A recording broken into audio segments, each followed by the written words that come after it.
Vice President Leni Robredo, ipinaliwanag ang kanyang pagbibitiw mula sa gabinete ni Pangulong Duterte. Pag-target ng magnanakaw sa donation box ng isang simbahan na huli camp. At Dennis Trillo, overwhelmed daw sa kanyang unang FAMAS Acting Award. Yan at iba pang balita, abangan sa pinagkakatiwalaang 24 oras.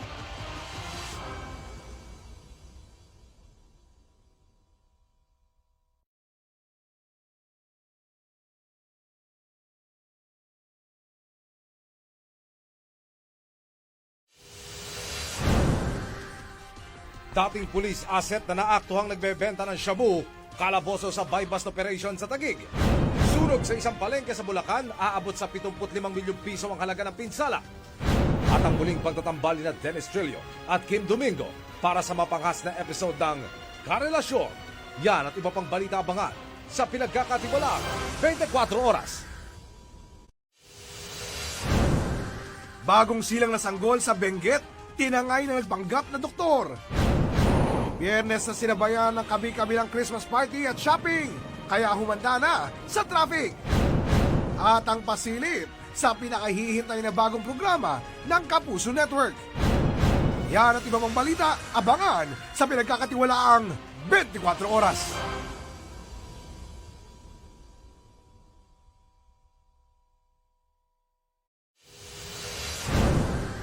Taxi driver na nagpabasa raw ng malaswang text message sa kanyang babaeng pasahero, inireklamo. Bastos ka kuya, grabe. Tuturuan kita ng leksyon para sa susunod, hindi mo na mauulit ka sa... 8 sa 10 Pinoy nangangambang mabiktima ng extrajudicial killing batay sa bagong survey ng SWS. At ang makukulit na challenge ng Men to be Leading Men at Encantadia House. Yan at iba pang balita. Abangan sa pinagkakatiwalaang 24 oras.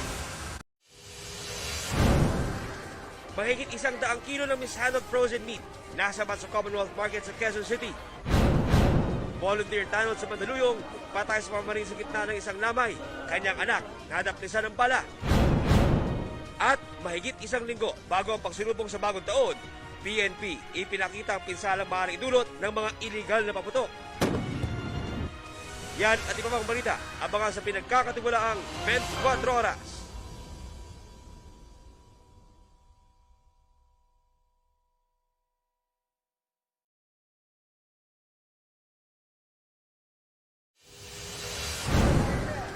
Exclusive!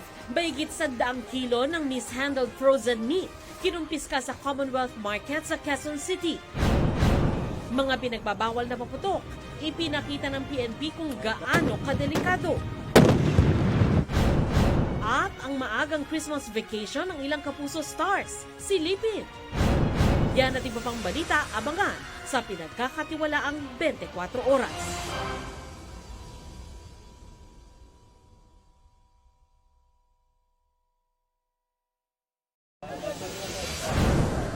Iligal na paputok na ipinasinta ni PNP Chief Ronald Bato de la Rosa sa media.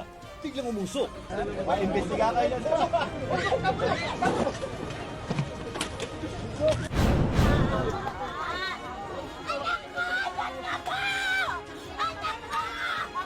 Pito, kabilang isang buntis, patay matapos pagbabarilin sa Caloocan. At pambato ng Pilipinas na si Maxine Medina, ipinasilip ang kanyang Miss Universe Walk. Yan at iba pang balita, abangan sa pinagkakatiwalaang 24 oras.